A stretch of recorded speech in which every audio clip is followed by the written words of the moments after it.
দেখো ভালো করে মশলা কষে গেছে। এইবারে আমি এর মধ্যে, তোমরা দ্বিতীয় পার্টে দেখবে,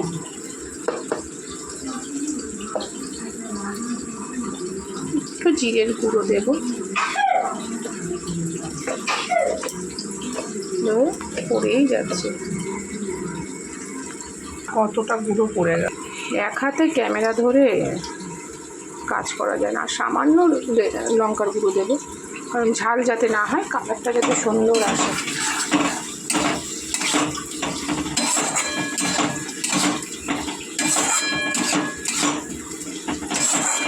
দারুণ এসছে কালার, দেখতেই পাচ্ছ। এইবারে আমি ফুলকপিটা দিয়ে দেবো।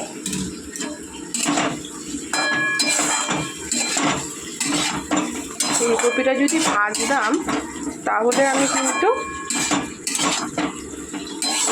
যেহেতু ভাজা নেই, গলে একদম। দেখো কচুর শাক কিন্তু খুব সুন্দর হয়েছে, দেখেছো কত কমে গেল। উঁচু উঁচু এক করা ছিল, সেখানে কমে হাফ করারও কম হয়ে গেছে।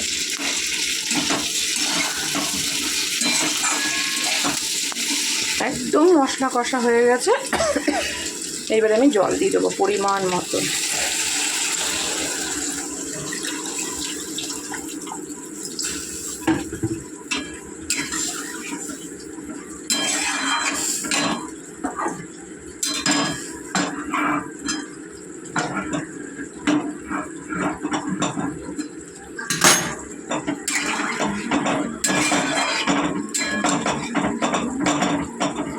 আর একটু জল লাগবে, তো দেখো জল দিয়ে দিয়েছি।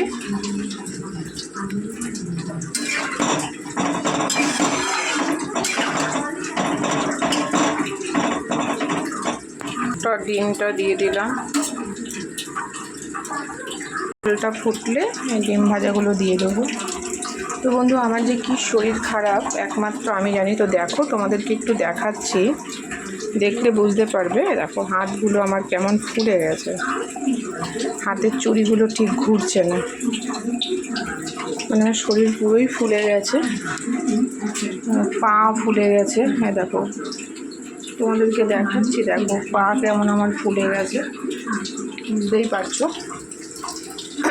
কিন্তু এটা আমার মা বাবা হলে বুঝতো, বলতো কাজ করে দিত, কিন্তু মা বাবা তো মা বাবাই হয়, তাই না? এবারে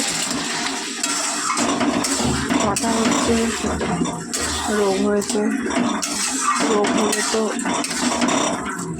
ওষুধ খেতেই হবে। তো দেখো আমি কিন্তু তোমাদেরকে স্কিপ করে গেছি, দেখো ছোলা দেয়া হয়েছে কিন্তু কচুর শাকে।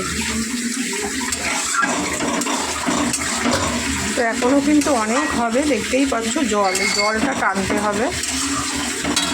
তো দেখো আমি ঝোল মানে ফুটে গেছে, এবার আমি এক এক করে দিয়ে দেবো।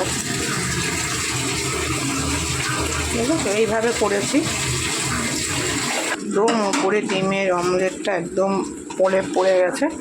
এইভাবেই আমি কমিয়ে দেবো, কমিয়ে হবে আস্তে আস্তে। তারপরে থালায় তুলে নেবো গরম মশলা দিয়ে। এইবারে আমি ঢেকে দেবো। তো চলো, আজকের রান্নার এই পাটে পাটে পাবে, তাহলে অনেক বড়, কারণ আমারও বেশি বড় ভিডিও দেখতে ইচ্ছে করে না। তো সেটা মাথায় রেখেই আমি পাটে পাটে ভিডিও করি বন্ধুরা। তো এটা হোক। আর একটা মোস্ট ইম্পর্টেন্ট কাজ, সেটা হচ্ছে আমার এসিটা একটু প্রবলেম হচ্ছে, বরফ জমে যাচ্ছে। তো সেটা আগে দেখে নেবো, মনে থাকতে থাকতে। সেই বুঝে এসি সার্ভিসিংয়ের লোক। তো এগুলো হোক, এগুলো হতে সময় লাগবে, হোক। গরম মশলা দিয়ে এটা নামাবো।